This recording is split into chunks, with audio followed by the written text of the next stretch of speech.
Hello and welcome to the Door to Door YouTube channel. Today I want to talk a little bit about what to do when your garage door won't open. So it can definitely be a annoying experience when you go to use your garage door, hit the button, hit the remote, whatever, and nothing happens. Or it comes up just a little bit and stops and comes back down. We call that upstop, where it tries to open but doesn't quite get all the way.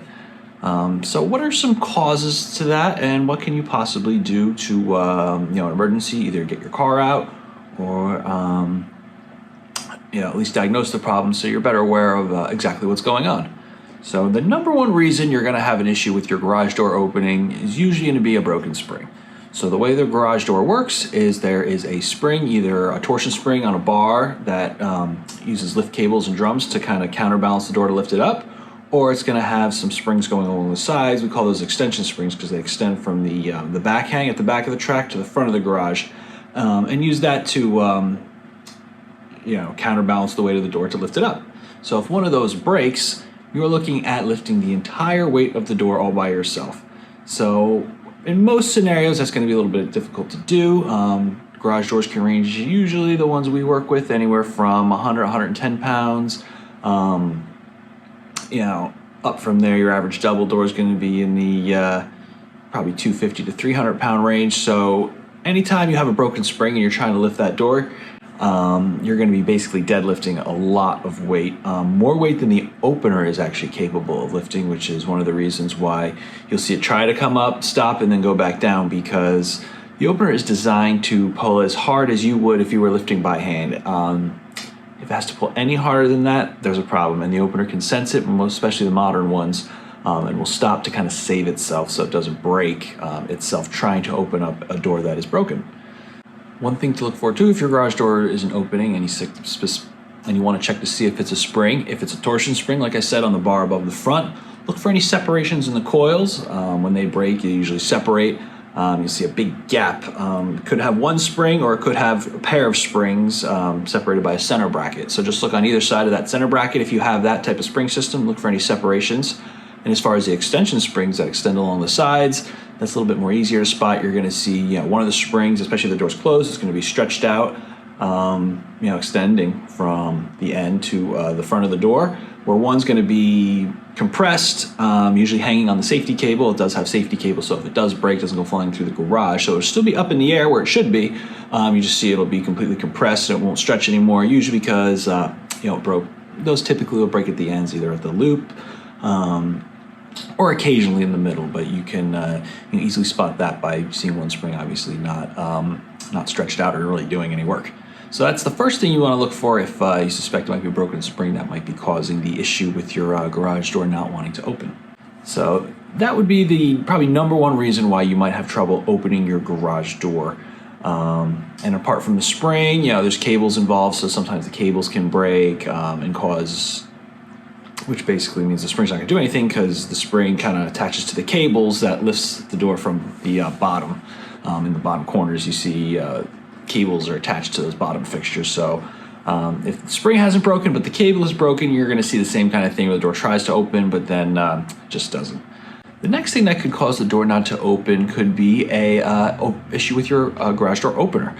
So you go to hit the button, nothing kind of happens. So there's two kind of scenarios. The first is you hit the button, nothing happens, but you still hear the motor running. You still hear some noise going. It's trying to do something. If it's an older opener, it could be an issue with the gears. A lot of times the gears inside, a lot of them have like a Teflon, almost plastic gear that strips out over time.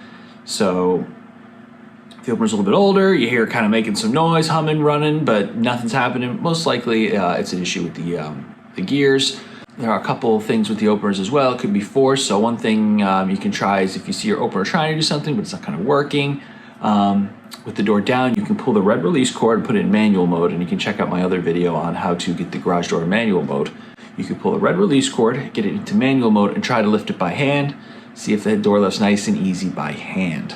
That would probably be your kind of first inkling that the garage door is fine, it's something else. So you can start troubleshooting the garage door opener. Like I said, does it make noise? Does it have power? We'll get that call a lot. Garage door's not working. We ask when you hit the button for the remote, or hit the button for the opener, Does anything happen? Does it light up? Does it try to do anything? If there's no lights, nothing, it's very rare there's going to be nothing going on. If that's the scenario, check the outlet. Try plugging it into a different outlet. Try plugging something else into that outlet just to make sure that that outlet works, because that's another common thing that we see. I think it's a garage door issue. Really, it's an electrical issue because their outlet went bad or something along those lines. Then lastly, it could just be something very simple. It could just be something caught in the track. Someone left like a broom or something like that in the way, and the door's kind of getting caught on it. It's hitting that up force limit that tells it if it's pulling too hard, there's an issue and to stop. So it could have something in the way, or it might even be locked. So when we install a garage door opener, we typically recommend disabling the lock so no one can accidentally lock it and try to run the door. So what you could find is someone, thought they're doing you a favor, saw your garage doors unlocked, clicked it locked, and then you go to run it, and then it goes up.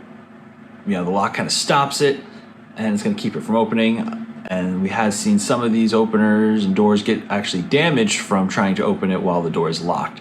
So we always say, you probably want to disable the lock, but that's not always the case. Sometimes the lock is left working with the electric garage door opener. Or it could be a little side lock that someone kind of dinged and locked from the side. That a lot of doors do come with an interior side lock. So check for anything simple. Make sure nothing's in the way, nothing's in the tracks. I even had a customer had some storage, and over time the storage actually kind of lowered. Had some storage on the ceiling. Over time, the storage actually kind of was too heavy for the brackets they were using. It was actually falling out of the ceiling to the point where the garage door was coming up and hitting at the box that they had up there for storage in the ceiling. I actually have that in another video. You can see exactly what I'm talking about there. But something that simple, that these little brackets were just starting to pull out from the ceiling. They weren't in studs. They were just kind of into the sheetrock, and whatever they put up there was too heavy. So as the thing came down, the door was missing it, and then suddenly it fell down enough where the door would hit it and not open. And it was that simple. So those are a couple things to check out. Like I said, number one, I would always look for a broken spring. Most times it's going to be a broken spring or something along those lines that's preventing your door from opening, and in which case, usually you need to call us. It's not something homeowners typically be able to fix yourself. You would want a professional, since the springs are very dangerous and hold a lot of tension. I've seen a lot of people get hurt, break fingers. All kinds of bad stuff comes from playing with those garage door springs when you don't know what you're doing. And then from there, check your opener. Make sure the opener's working, it's got power, and then that could be your issue. And then finally, just look for anything simple. Like I said, with the door down, you can pull a release cord, try the door by hand, little things like that, just to see if you can kind of get an idea of what would be causing the door not to open. And then lastly, once you kind of exhausted all our options, can't seem to figure it out, you give us a call. Someone like us, door-to-door garage doors, if you're in North Jersey, or whoever's local to your area, to come by and evaluate your garage door system and see exactly what the issue is. Again, this is Alan with Door-to-Door Garage Doors, where we want you to love your garage door. Thanks for watching, and I'll see you in the next one. Okay, bye.